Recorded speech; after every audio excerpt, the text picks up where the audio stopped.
Check the mic and make sure it sound right, boy.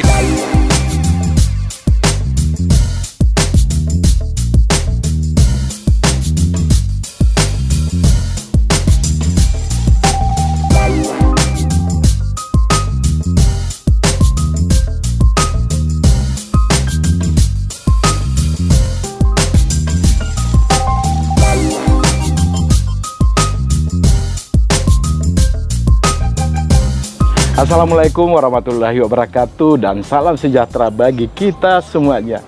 Jumpa lagi bersama saya Jose Coalinga, tentunya masih dalam acara Talkshow CCL.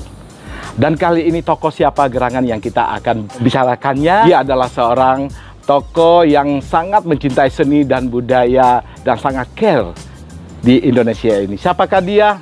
Sandek Sahetati. Halo sahabat CCL.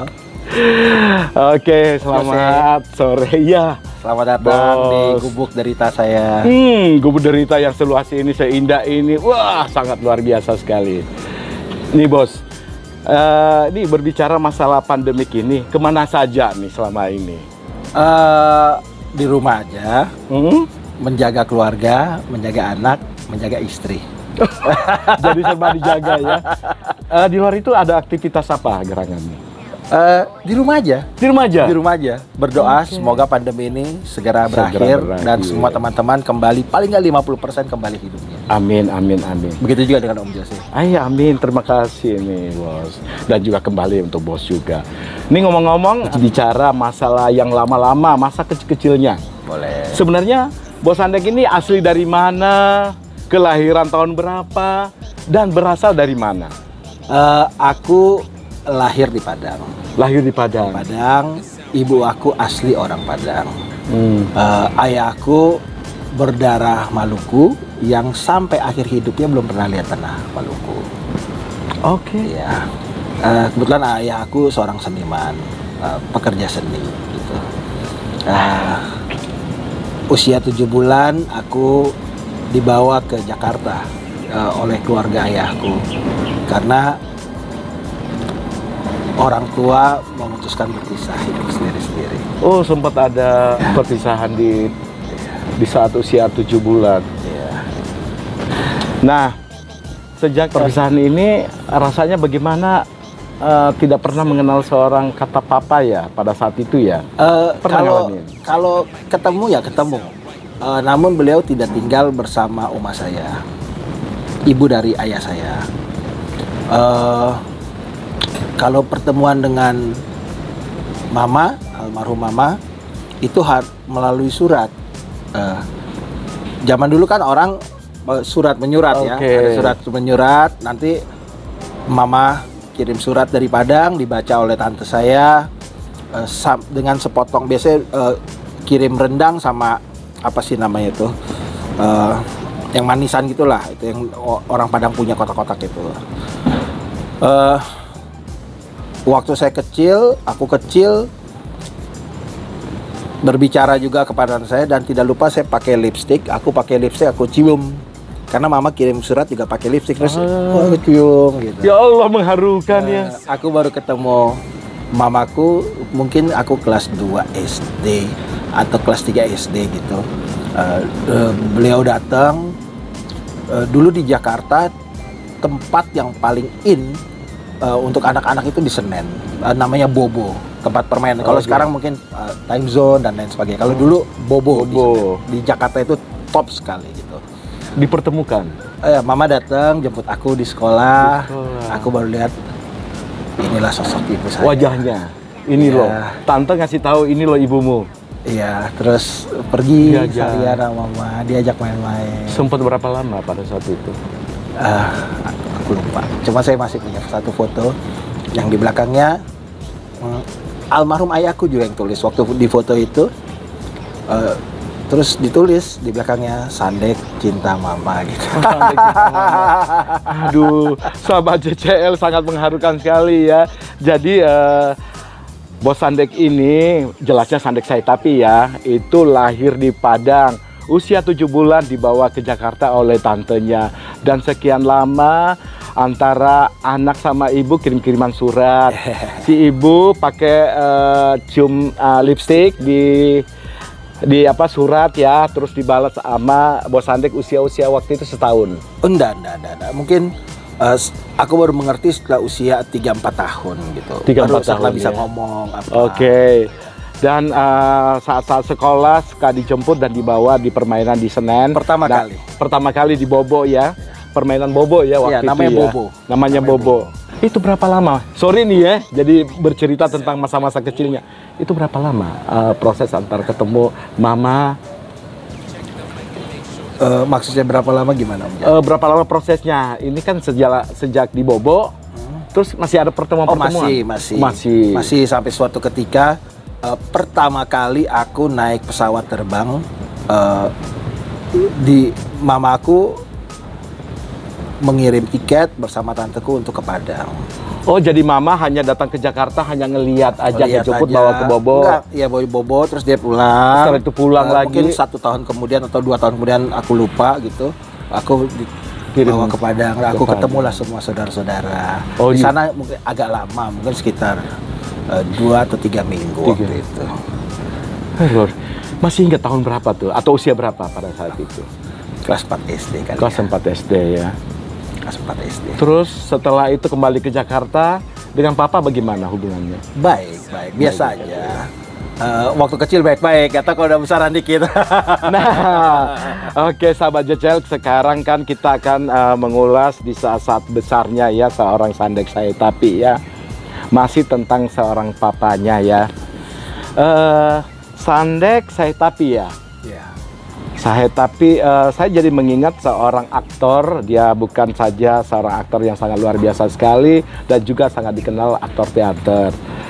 Apakah ada hubungan dengan Ali Saetapi? Tetangga itu. Itu ayah saya. Ayah? Iya. Oh. Ya, itu ayah saya. Dari kecil Papa mendidikku sangat keras. Aku mulai dari TK sampai SMA, aku sekolah jalan kaki. Tentu pas udah besaran sedikit, SMA mulai bandel, nebeng bus, tau nggak? Naik bus atau mikrolet gitu. Ya kalau naik mikrolet begitu turun di depan kan, langsung kita lari turun. Kan kalau ada remaja di zaman dulu. Kalau dulu kan bus tingkat ada bis tingkat gitu. Oh, saya ke Jakarta belum dapat ya, tuh ada bis tingkat jurusan Pulau Gadung Blok M. Tahun 70 80 awal. Tahun 90-an gitu ya, 80 akhir 90-an gitu ya. Berarti saya udah di sini ya. Wah, ada bis tingkat. Lupa saya. Jadi kalau kita naik, kondektornya itu kita naik ke atas. Oh iya. Kalau kondektornya ke atas, kita turun ke bawah. Atau kalau yang bus biasa, naik dari depan, turunnya dari belakang. Gitu. Atau kalau naik dari belakang, kondektornya kita ke depan gitu. Itu kenakalannya. Ya, dan selalu yang lain lah ya. Waktu masih SMA apa ini ya? SMA ya. Terus ini kan seorang aktor papanya. Apa sudah tahu kalau dia itu seorang aktor yang hebat, seorang pemain teater yang hebat pada saat itu? Kebetulan sekali dulu beberapa film itu syuting di rumah Oma di Kramat. Di rumah Oma. Iya, di Kramat. Salah satunya ya, saya ikut bermain di film Selamat Tinggal Masa Remaja. Oh, yang ada Kiki Maria ya, Rano Karno dan sahabat ayah saya Mangara Sihaan. Mangara Sihaan ya. Kebetulan dulu Om Mangara sangat dekat sekali dengan almarhum Papa bersama Om Elmanik. Tentunya waktu pas Om Mangara sempat merasakan susah sampai menarik taksi dan lain sebagainya, dia mengendon di rumah gitu ya. Di rumah Oma ini? Ya, sama Papa lah gitu ya. Sampai Om Mangara mempunyai anak, diberi nama seperti saya, cuman Dadex namanya. Dadex gitu. Setiap filmnya Om Mangara pasti ada Papa. Terus kalau Papa yang di kontak, pasti dia akan mengajak Om Mangara. Kayak gitulah persahabatannya antara keduanya ya.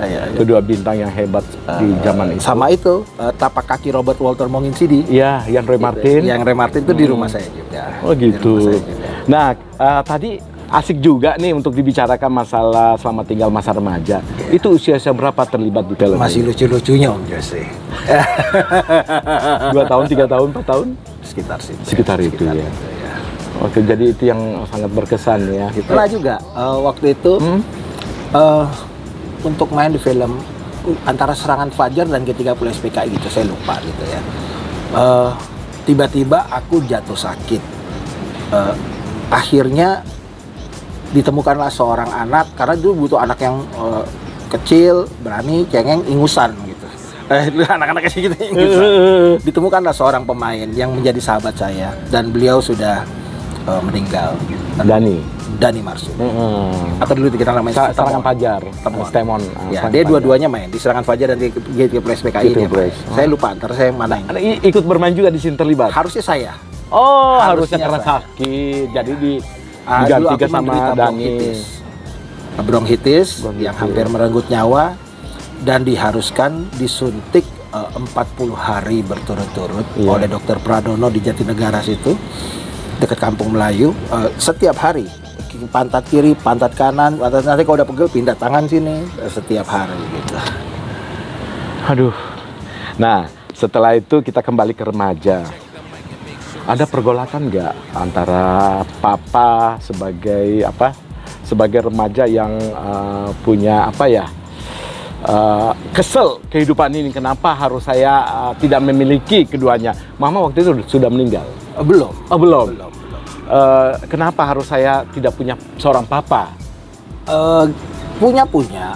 Jadi begini, pada saat film Serangan Fajar, ayahku memutuskan menikah dengan salah seorang anak petinggi dari BMN, itu Pak Suryadi. Aku masih kecil lah gitu. Waktu SMP, awal mula pertama kali saya akhirnya benci dan dendam kepada ayah saya.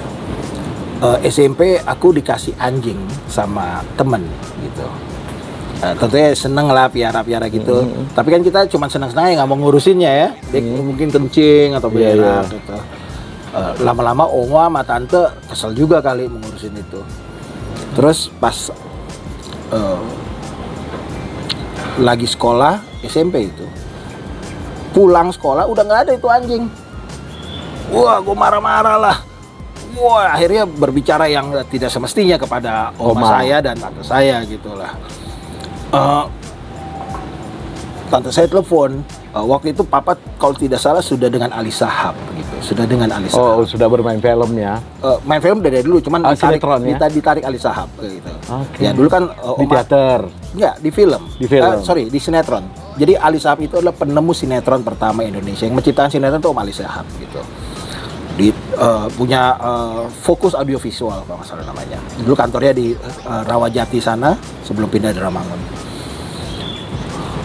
Dia datang karena gue tahu gue salah, gue kabur ke kantor PBNU. Dulu kantor PBNU masih biasa sekali. Dulu kantor PBNU bekas rumah konjen Cina gitu. Ada rumah teman saya di situ, saya naik situ ngumpet cuma 2 tingkat kan. Wah, dia datang, wah aman tuh sore. Pergi. Dia udah jalan lagi kan, dia udah pulang, aman. Pulang, tidur. Jam 2 pagi dia datang. Jam 2 pagi? Udah mabok. Bangun, diseret dari tempat tidur, duduk, ngomong apa lo sama ibu gua? Saya dipukul tidak selayaknya anak dan ayah atau ayah. Aku dipukul seperti orang berantem gitu. Sampai akhirnya terakhir sebelum dulu kayu-kayu bangku ini dulu dari kayu jati, tidak kayak sekarang bangku abal-abal gitu, bukan berat. Wah, mau dibanting gitu, baru oma aku halangi ya. Aku hancur lah, dan di situ aku dendam sama dia. Gue bilang, wow lo ya, gue besar lo, gue bunuh lo, gue bilang. Akhirnya itu lewat. Suatu saat waktu SMA, dulu tempat yang paling top di Jakarta orang nongkrong di Menteng gitu, dan di Taman Lembang itu anak-anak muda itu pacaran. Tentu juga aku juga biasa lah punya teman-teman gitu. Dia waktu itu mendapat mobil dinas dari Om Ali Shahab. Lagi main ke Keramat. Aku biasanya suka main basket apa segala macam. Waktu dateng, dia bawa mobil nih. Gue langsung ngeliat. Gue lihat, gue cuciin mobilnya. cuci mobil, dia cuma lihat aja sambil dia ngerokoknya kan itu tuh Minak Jinggo tuh kalau nggak salah. Udah masuk, udah selesai, habis maghrib, mandi, starter mobil, dia cuma keluar, mau kemana lu? Aku bilang, Menteng sebentar situ Lembang. Lu punya duit buat isi bensin? Gituin. Enggak. Ada pertanyaan sih. Iya. Lu punya Rebel West. Dulu SIM dibilangnya Rebel West. Rebel West. Iya, enggak. Terus kalau lu nabrak orang mati gimana? Gitu. Ya enggak sampai nabrak lu. Lu jangan pernah bangga sama harta orang tua. Lagi pula itu punya kantor bukan punya gua. Laki-laki harus di atas kaki sendiri. Lu jangan pernah bangga gitu. Wih, seharusnya ada benarnya juga. Iya, waktu kita masih ini jadi kan. Selang berapa minggu kemudian gua ketemu adek gua dari yang ibu lain, ibu sambung, dia bawa mobil itu gitu. Gimana gua ngasih gini gitu kan? Waduh, akhirnya kembali lagi dendamnya. Ya udah gua biasa aja dan gua menunjukkan di usia 20 tahun aku punya rumah, aku punya mobil. Oh. Gua tunjukin. Suatu saat tahun 95 sewaktu Papa mendapat Piala Vidya FSI 1995 melalui Nyai Dasima, di mana Cut Keke jadi pemeran utamanya mendapat juga piala gitu. Papa pemeran pembantu pria. Dia jemput saya ke lapangan Guntur Manggarai. Oh, jadi sempet ngejemput. Dia jemput. Maksudnya supaya nggak saksiin. Temenin. Oh, temenin. Iya, dia jemput. Temenin Papa yuk. Ya udah, gue balik, diantarin dulu ke rumah, mandi. Waktu itu dibuat di Ratu Plaza Concert Hall. Di Ratu Plaza ada 21 dulu ya. Di situ. Setelah dapat, beliau pakai baju bergaya Maluku gitu. Setelah dapat di mobil dia bilang, piala ini membuktikan bahwa semua bisa bermain film atau sinetron, tapi piala ini membuktikan bahwa saya diperhitungkan gitu. Meskipun pada tahun 80-an menjadi nominasi di FFI gitu ya, lewat film Yuyun Pasien Rumah Sakit Jiwa dan sebagainya lah gitu. Kalau di nominasi itu tahun 92 dia udah masuk lewat Fajar Sadik, di TPI ditayangkan gitu. 93 juga, 94 juga, 94 yang dapat kalau nggak salah Aspar Paturusi gitu. 95 dan terusnya gitulah. Jadi ya begitu. Terus pada saat melihat dan menyaksikan sendiri menerima Piala Vidya ini, perasaannya bagaimana? Aku sih biasa aja. Begitu juga pada saat dia bercerita di dalam mobil. Iya, gue biasa aja waktu itu. Serius? Iya, gue cuma oh ya udah, gue biasa aja karena masih belum ini ya. Nah, setelahnya itu sorry jadi mengenang kembali ini masih edisi Papa ya. Oke. Terus tiba-tiba mendengar sakit. Waktu itu 2004 aku lagi lemhanas di usia yang sangat muda. Aku sudah bekerja di pemerintahan. Waktu itu Papa secara spontan ditarik oleh Tante Ratna Sarumpait untuk Satu Merah Panggung. Yeah. Waktu itu Satu Merah Panggung mempunyai M. Amin yang jadi jin dan junnya di film juga. Tapi beliau agak kesulitan menghafal naskah dialog. Saat itu Tante Ratna ketemu sahabatnya Tante Yayang Senur. Dia bilang, "Yang, lu punya jagoan teater kecil nggak sih yang bisa ini?" Itu hanya pementasan kurang dari 8 hari. Yayang bilang, "Ya ada 2 orang yang bisa, kayak 3 orang sebenarnya. Cuma waktu itu Cok Simbara lagi sangat sibuk gitu di film ya. Saat itu. Ya, ada si Cali," dia bilang gitu. "Cali mana?" "Udah kasih deh," dikenalin. Dan ayah saya memakan itu dalam 7 hari. Dalam 7 hari. Isi skenario ini. Iya, dalam 7 hari dengan tampil sangat sempurna. Dan boleh dibilang dalam sejarah dunia teater, satu-satunya teater yang ditonton oleh Presiden Republik Indonesia adalah Satu Merah Panggung. Satu Merah Panggung ya. Waktu itu masih ingat ininya? Itu cerita judulnya? Tentang orang-orang korban PKI gitu. Dan SBY nonton. Oh, pada saat itu ya. SBY nonton. Sampai menghasilkan keliling dunia ya. Itu kalau nggak salah dipentaskan bulan September. Gitu. September ya. September, Agustus September gitu. Aku nonton satu kali. Gue lihat. Karena gue, gue dari kecil suka diajakin nonton teater kan, jadi gue udah nonton teater kan bukan sejam, lama. Iya, ada istirahatnya. Waduh. Setelah itu November dia masuk rumah sakit pertama kali masuk pertama kali di Cipto. Terus setelah sembuh, dulu saya masih tinggal di Sawangan gitu. Dia datang, kalau dia datang gue tinggal pergi. Ada sebabnya? Ya, gue kan benci sama dia. Oke. Dia datang gue tinggal pergi gitu. Sampai suatu saat dia mau pulang, itu nginep 4-5 hari. Mau pulang, gue panggilin aja taksi. Ngapain gue anterin? Capek-capekin gue panggilin taksi. Kalau itu ada taksi panggil. Dulu ada namanya kalau salah Agung Taksi gitu, saya lupa. Datang taksi, gue anterin. Sampai mau masuk ke pintu mobil dia cuma nengok saya, terus dia pegangin saya, doain papa ya, nak. Oh iya, udah masuk nih. Kasih duit aja. Selang 2 hari kemudian tambah sakit gitu. Terus saya bilang udah masukin rumah sakit, masukin di Cikini. Cikini masuk. Hari pertama setelah 1 minggu. Mungkin sudah tanda-tandanya gitu, Oma saya telepon, saudara telepon lah, datang nih ini. Ya, saya datang lah sore itu, masa sore sebelum maghrib gitu. Saya datang, saya lihat di situ tuh udah tek napas semuanya udah pada nih, ayo dong masuk nih. Gue di luar sini aja, gue liatin, duduk, gue liatin aja. Tuh jagoan yang suka mukulin gue mati juga, tuh bagus deh mati deh, gue bilang. Berbicara seperti itu dan semuanya mendengar. Oma bilang tidak boleh seperti itu, nggak apa-apa. Gue dari kecil dipukulin terus sama dia, gue bilang gitu. Meninggal ya sudah. Dulu saya punya bukan anak buah, teman-teman lah gitu. Saya perintahin, saya kasih duit pergi ke Senen beli yang paling bagus lah, baju-baju gitu. Dulu kan di Senen suka jual baju-baju, jas gitu ya. Nah, pada saat saya potongnya. Pada saat dimandikan ada sesuatu yang membuat apa ya? Iya, itu setelah itu meninggal, kalau orang meninggal kan dimandikan. Ya, dimandiin di Cikini itu. Ya sudah dimandiin aja, gue masih di luar duduk gitu. Tante Yayang Senior sama Om Elmanik ngurusin lah gitu. Dek, bukan kamu, lu nggak mau lihat di dalam?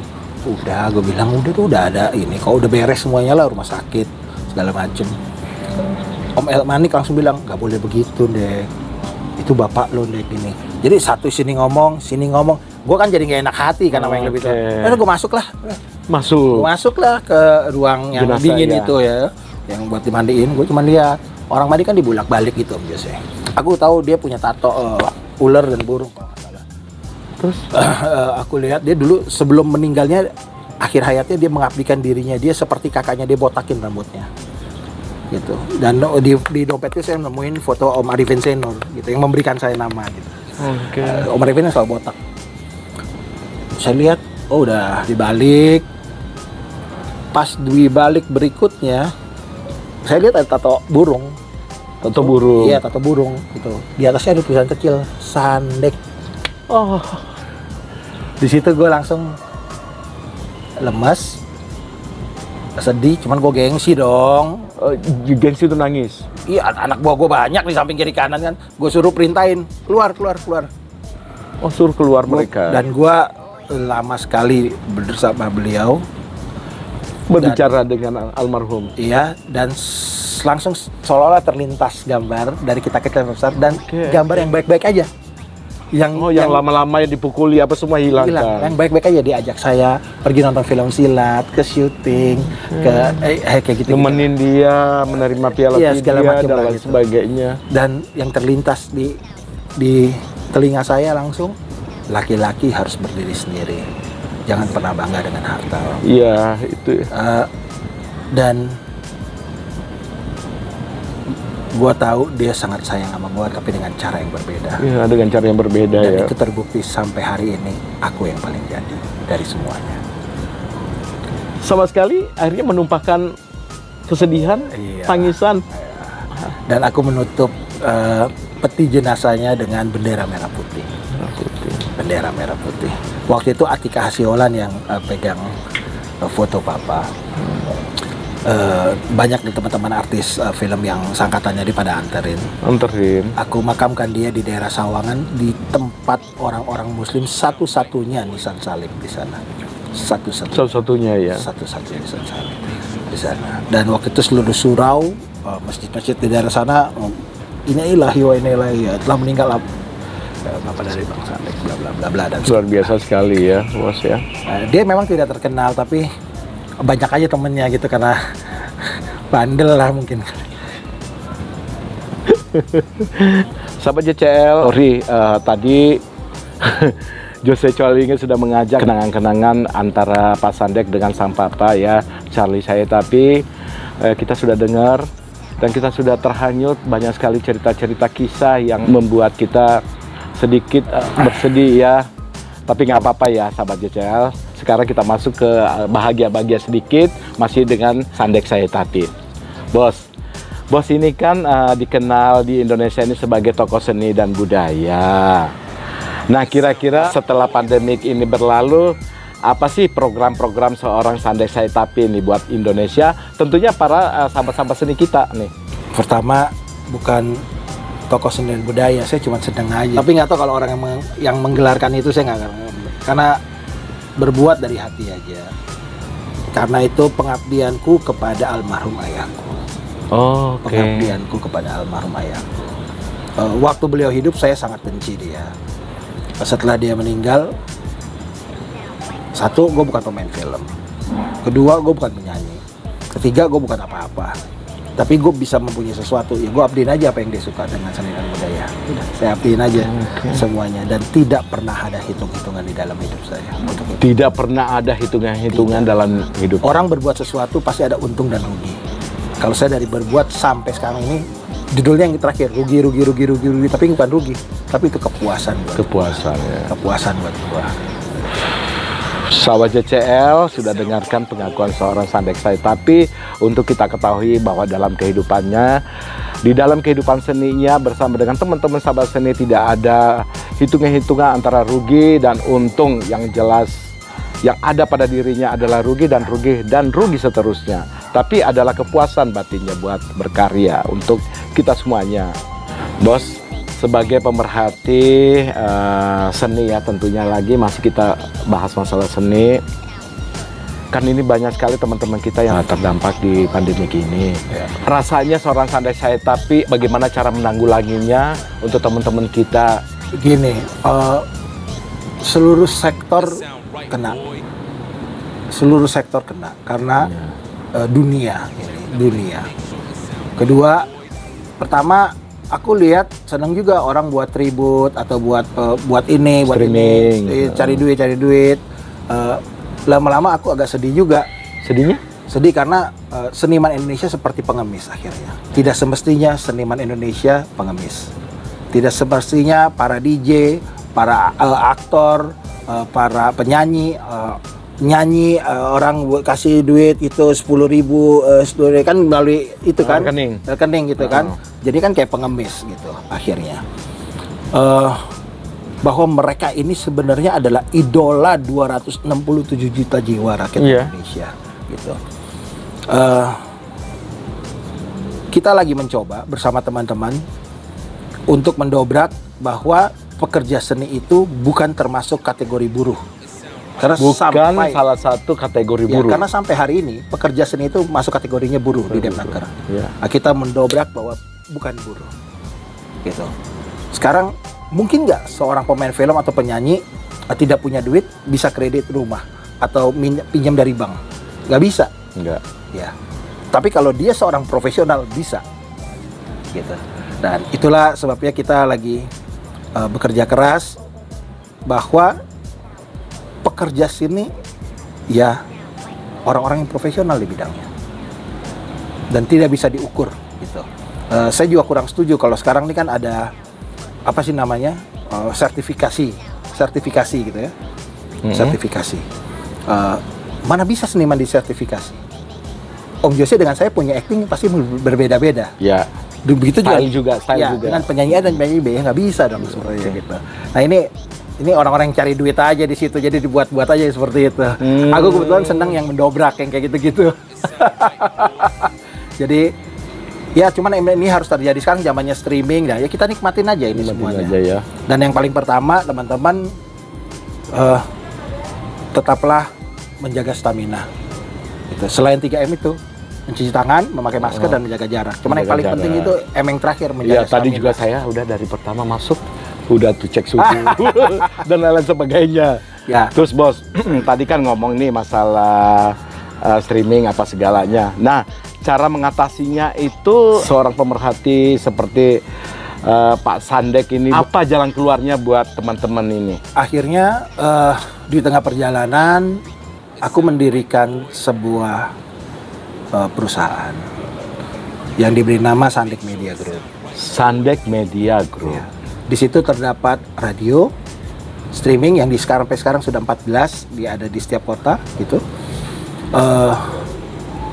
Portal digital gitu ya, ada e-news, seperti .com yang lain lah, Detik dan lain sebagainya. Berita-berita ya, ini ya online ada ya. TV yang real time gitu, TV yang real time, dan juga majalah cetak terakhir. Majalah cetak. Ya, saya cetak namanya Newsbeat gitu. Newsbeat. Ya, di TV itu ada 3 channel.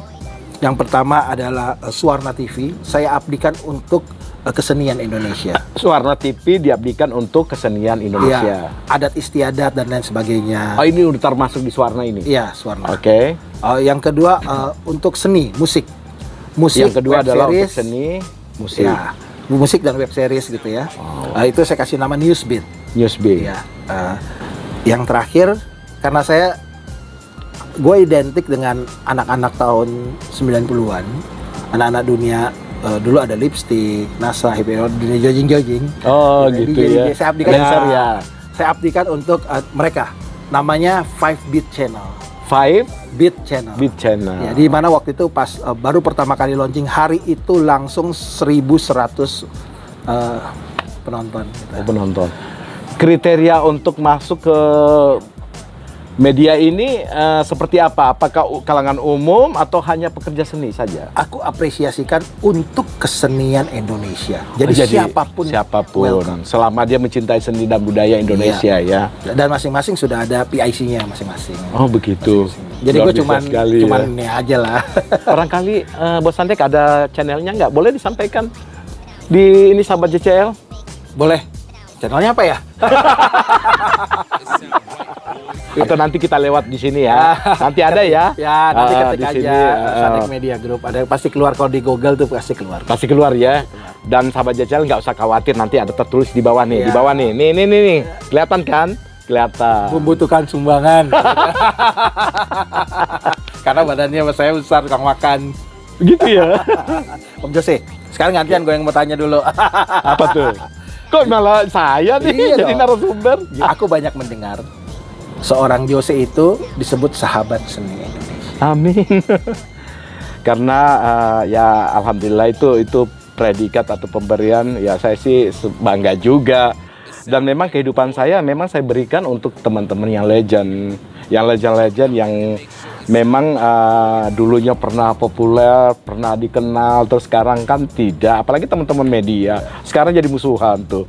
Jadi saya angkat kembali buat mereka supaya Cuma ada kurang ajarnya nih, gue potong sedikit. Setelah mereka diangkat jadi terkenal, jadi belagu. Jadi belagu. Gue nggak nyindir ya. Gue ngomong apa adanya loh. Seperti Karena dia nggak mau ngomong, ngomong akhirnya gue aja. Ya begitulah barangkali, itu kan karakteristik Ya, nggak apa-apa dari si A, si artisnya, B, si A, si ya. B gitu loh. Tapi ada yang lucu Om Jose. apa tuh? Saya pertama kali lihat Om Jose itu pada konser Legend to Legend. Oke. Itu di Kelapa Gading ya. Iya. Yang Nah, itulah perkenalan kita ya, pertama. yang undangannya tuh dari kayu. Kayu, iya. Gue bilang, ini undangan apa? Kok dari kayu nih, gue bilang tiketnya nih. Kebetulan yang punya itu apa sih namanya ya? Yang punya itu punya usaha. Iya. Mumpung gratis, sisa-sisanya tempelin. Katanya lebih lucu, lebih unik. Iya. Di Saya situ sih keunikannya aja. Di situ Om Bob Tutupoli bilang, Dek, lo lihat Jose tuh dia anak hebat tuh, anak baik tuh. Amin. Tapi kurang beruntung di dalam dunia entertain gitu. Saya bilang, baik Om Bob. Kebetulan aku sangat dekat dengan Om Bob karena aku dewan penyantun di perkumpulannya gitu. Saya ngeliat Om Jose kalau nggak salah itu sama Diana Papilaya ya, MC-nya ya. Bukan. Oh, Ratu Tria. Om Ratu Jose Tria. pakai kain sama kaos jaring-jaring, kalau nggak salah warna biru gitu. Saya lihat itu gitu. Ya orang apaan sih saya bilang nih? Itu endorse. Gitu. Lama-lama saya perhatikan. Seorang Jose hebat. Jadi sekali. busana itu endorse, jadi saya harus pakai. Tapi 2 kali ganti baju kan? Iya. Resmi, yang awal dulu pembuka, endorse juga. Yang itu juga endorse juga. Hebat, seorang Jose hebat. Banyak memberikan jalan kepada artis-artis dan para users. Amin. Cuman akhirnya mereka pada kurang ajar kalau saya lihat. Akhirnya suka jelek-jelekin kiri kanan. Iya, ya sudahlah. Betul. Kita serahin aja. Kan gantian nanya deh.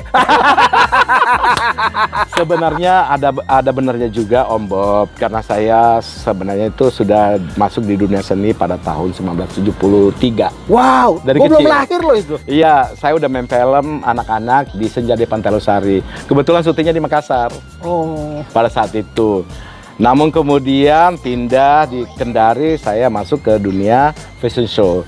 Karena ceritanya kalau ingin masuk di dunia artis, ya harus masuk di dunianya. Salah satunya ya itulah. dan kita Dan saya tahu- menang berapa kali, dan saya dikenal di sana. Guru sekolah bilang, tempatmu bukan di sini, tempatmu adalah di Jakarta. Begitu Itulah ya? yang mendorong saya harus kabur. Kalau saya izin, tidak mungkin saya seorang ngabur jadi. kabur. Ngabur ya? Seorang Jose yang anak bontot, yang kesayangan, apapun saya minta dipenuhin. Pantesan cengeng. Itu dia.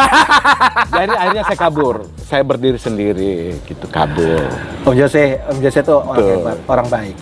Amin. Orang dan aku tidak mungkin bisa deket sama orang kalau hati aku nggak seret. Ya, amin, amin. Kebetulan bulan lahir kita sama, Sama kan? ya. Tanggal tinggal hitungan berapa hari ya. Iya. Luar biasa Bintangnya apa? Februari ya. Aku harus. Oh, sejiwa dong kita. Iyalah. Sama lah, sama-sama aku harus. Aku Nih, harus. baru kali ini nih guys ya, sahabat JCL, baru kali ini gue ditanya. Jadi Aquarius itu tergantung air aja kan, air kan aja. lambangnya Ya, kan. Kita ikut aja kemana. ikutin Tapi aja. kalau satu kali disakitin, Nggak mungkin. ya sudah. Iya, betul. Betul banget. Jadi lo harus sering-sering pacaran sama orang Aquarius. Kita kadang-kadang nggak banyak duit, cuman rezeki ada aja. Rezeki ada aja. Terus dari tadi gue ditanyain terus, gue bingung mau jawab apa. Sekarang gue tanya dia, gimana caranya Om Jose menyikapi pandemi setelah berakhir ini? Mudah-mudahan berakhir. Ya pastinya Kita akan membuat sesuatu. Kalau Kalau dulu kita buat Aku Indonesia, ingat harus kan? ada serinya. Ingat kan kita Iya, buat Aku ingat Indonesia. banget. Sekarang saya akan membuat Jangan Robek Merah Putihku. Jangan robek merah putih. Wow! Luar biasa sekali, patriotik sekali itu. Itu mudah-mudahan terjadi di bulan Oktober atau November. Oktober dan November. Ya, karena pemerintah mencanangkan akhir Juli vaksin 75% paling nggak sudah selesai. Diharapkan Agustus sudah normal, sebelum 17 Agustus. Ulang tahun Indonesia sudah normal. Tuh, terus oke lah kalau gitu saya bilang kita kumpul, kita buat, saya bilang. Oke. Yang akan saya buat kemungkinan besar di lapangan Banteng. Di lapangan Banteng saya akan buat itu. Oke. Karena sebenarnya bersyukur kepada Tuhan atau Gusti Allah atas apa yang telah kita alami selama sepanjang 1 tahun lebih ini. Kita kan semua sektor susah. Sahabat-sahabat saya banyak perusahaan yang tutup, teman-teman banyak yang dipecat, orang-orang yang narik online banyak yang nggak jelas hidupnya, motor ditarik, mobil ditarik gitu. Pasti. Banyaklah teman-teman seni apalagi gitu. Saya bilang udah saatnya kita bersyukur kepada Tuhan. Terus waktu dibilang kita buat ini, dibilang gratis. Saya bilang, ntar gue yang pikirin gimana caranya deh. Cari dapatnya. Iya. Dan aku akan menampilkan lagu-lagu balada seperti lagu-lagunya Iwan Om Fals, Ebit, Iu, ya, Ebit, Ebit, Iwan Fals, Fals. Frankie Sahilatua, Leo Christie, tapi yang bernasionalis, nasionalis ya, patriotik ya. patriotiknya kuat sekali, dan juga lagu-lagu yang lain. Gitu. Saya sudah minta kesediaan dari beberapa tokoh-tokoh itu untuk tampil nanti dikolaborasi dengan anak-anak yang sekarang. Kebetulan kita ada Raisya, ada segala macam itu. Gara-gara saya buat itu mereka pada dekat semuanya, dan itu tidak ada yang dibayar. Dan seperti biasa seorang JCL akan menjadi koordinator dari semua. Bos, ini terakhir, apa yang perlu disampaikan kepada sahabat-sahabat JCL, khususnya kepada anak-anak yang ingin masuk dan terjun, anak-anak milenial yang ingin masuk dan terjun di dunia entertain. Jangan cepat putus barangkali asa, teruslah berkreatif, bahwa kreativitas tidak boleh mati. Belajarlah dari seorang JCL yang banyak diomongin orang kiri dan kanan, kuping kita budek aja, tapi kita melakukan itu dengan kreativitas dan perbuatan. Amin. Maka perkataan-perkataan yang miring akan hancur dengan segala apa yang kita buat. Oke, setuju. Gitu. Karena orang banyak berbicara saya, inilah, itulah, ini, itulah. Nah, kalau kita dengerin, kita masuk ke otak, hati, lalu stroke lama-lama kita. Iya sih. Kalau nggak darah tinggi kita kan. Iya. Nah, kita buat aja. Ya, kalau lo bisa buat seperti gue, ya lo buat. Kalau enggak, ya lo ngomong apa. Setuju. Itu kan. Ya. Ya, kalau lo bisa, ya lo buat dong. Lo buat. Menyanyiin apa yang gue buat dong. Jangan cuma ngomong. Gitu. Karena ngomong dan mimpi itu gampang, tapi action itu yang paling susah. Gitu Om Jose. Jadi Thank you. gue kasih tahu buat lo semua, kalau lo di dunia tidak bisa melakukan hal-hal yang paling besar, maka lakukanlah hal yang kecil dengan baik dan benar. Maka lo akan diperhitungkan di kemudian hari. Wow, merinding loh sahabat JCL. Oke sahabat JCL, sudah dulu perjumpaan kita bersama dengan tokoh seni dan budaya kita, Bapak Sandek saya. Tapi saya Jose Coalinge dan Jose Coalinge juga. sampai di sini dulu. Wassalamualaikum warahmatullahi wabarakatuh. Salam sejahtera bagi kita semuanya. Bebas corona.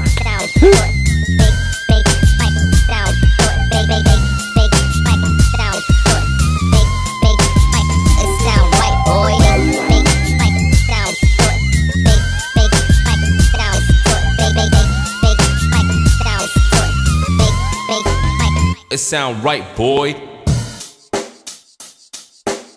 Check the mic and make sure it sound right, boy.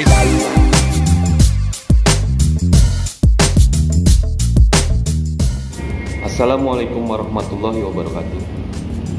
Sampurasun. Saya Adam dari Bandung. Di tempat ini, di mana pertama kali saya bertemu dengan sosok Abang. Orang-orang mungkin familiar dengan memanggilnya Bung atau Andek ataupun Abang. Saya sendiri mempunyai panggilan akrab untuk beliau, yaitu Abangku. Kesan pertama saat bertemu beliau, siapapun itu, dengan sosok yang tinggi, besar, gagah, mungkin orang-orang akan memandangnya seram dari luar. Ternyata setelah saya dekat dengan beliau itu orang yang sangat humble. Dan setelah kita mengenalnya lebih jauh, kita tidak akan pernah lupa sosok beliau. Karena beliau humble, baik hati, dan tidak pernah memandang rendah siapapun. Itu yang menjadi inspirasi khususnya untuk saya. Terima kasih Abang. Bahkan saya yang bukan siapa-siapa diberikan perhatian lebih oleh Abang. Satu pesan yang saya selalu ingat dari Abang, bahwa Abang pernah bilang, ombak itu tidak selalu besar. Ada kalanya datar, ada kalanya surut, dan ada saatnya ombak itu akan kembali membesar. Jangan pernah menyerah, berjuanglah terus. Terima kasih Abang atas semuanya. Semoga segala sesuatu yang Abang lakukan sekarang selalu diberi kesuksesan dan kelancaran. Abang diberi kesehatan yang sempurna, diberi kebahagiaan lahir batin, dan segala yang dicita-citakan oleh Abang semua tercapai. Sekian dari saya. Terima kasih sekali lagi. Wassalamualaikum warahmatullahi wabarakatuh. Halo teman-teman semua. Perkenalkan, saya Aja Semesta, Ketua Umum Komunitas Tembang Lawas Kotela. Tapi hari ini kita pakai papri. Sebentar lagi Hari Musik Indonesia. Berbicara tokoh satu ini, ya, Sandek Sahetavi. Beliau adalah seorang tokoh. Beliau adalah orang yang sangat peduli dengan dunia musik, bahkan dunia perfilman. Anda tidak percaya? Tanya orang-orang film, pasti beliau tahu. Tanya orang-orang musik dan orang artis-artis tembang kenangan, pasti mereka kenal, ya. Bahkan beliau itu adalah orangnya sangat sensitif dalam kepedulian, ya. Itu dibuktikan dengan beliau selalu peduli dengan Kotela, ya. Setiap kali Kotela menyelenggarakan acara-acara charity, pasti beliau support. Pokoknya yang namanya Sandek Sahetavi luar biasa. Orangnya baik hati dan jujur, ya, keren banget. Dia peduli dengan urusan musik. Semoga sukses Bung Sandek dan semoga menjadi inspirasi buat orang-orang musik semua dan orang-orang dunia film. Mantap.